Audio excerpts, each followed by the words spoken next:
বৃষ্টি পরে টাপুর টুপুর নদী এলো বান ওদুকা বৃষ্টির আওয়াজ উনকা আপনারা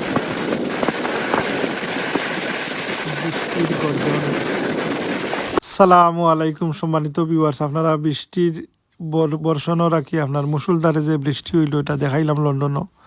সম্মানিত ভিউয়ার্স, বৃষ্টি ভেজা দিনে আপনারা ইসা বুনা কি চিংড়ি বুনা একটু জাল জুল দিয়া বাজি টাইপের আপনার আল্লাহর নিয়ামত ওদুকার লগে একটা বরিচা আপনার বাহলুকল সইতে আপনার রোগ ফালাইয়া রান্ধা হয়েছে, খুবই টেস্টি ওদুকা বরিচা আপনার আল্লাহর নিয়ামত। ওদুকা ইলিশ বাজি আপনার ডুবা তেলো আর একটা আপনার আলাদা সুন্দর করিয়া একটা খিচুড়ি বুনা খাওয়া হয়েছে বৃষ্টি ভেজা দিনে খাওয়ার লাগে। আপনারা সকলের দাওয়াত আপনার খানি আল্লাহর বহুত বড় এক নিয়ামত। ওভার ইট নাই পরিমিত খাওয়া এটাও আল্লাহর এক নিয়ামত আপনার। আর ওগুলোর পক্ষে খাওয়া ভাগ্য জুটে না আর খাইতেও পারে না আপনার।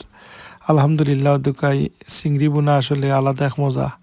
যাই হোক সম্মানিত ভিউয়ার্স, আমরা নিয়ামতের পুকুরে বসবাস করতাম। আমার বাংলাদেশ আসলে দেখা হাওর বাওর নদী নালা এই বেষ্টিত সুজলা সুফলা শস্য শ্যামল আমরা বাংলাদেশের তুলনা বাংলাদেশি আর এত উর্বর একটা দেশ। অনেক মানুষ আছে মারিল মাছ সারা জীবনেই খার তারা আহর বন্ধুরা যারা আছিল।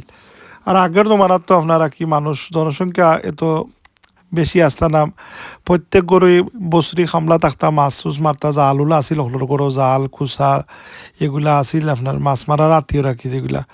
আর মানুষে ন্যাচারালি খাইছে মাছের মাঝেও তো এই ফরমালিন দিয়া মাছরে ফিড খাওয়াইয়া বড় হয়েছে, ন্যাচারালি মাছ বড় হয়েছে, স্বাদও ভালো আছিল। যাই হোক সম্মানিত ভিউয়ার্স, আপনারা দেখাইলাম ছোটো বলক কিলা লাগলো জানাইবা। আসসালামু আলাইকুম।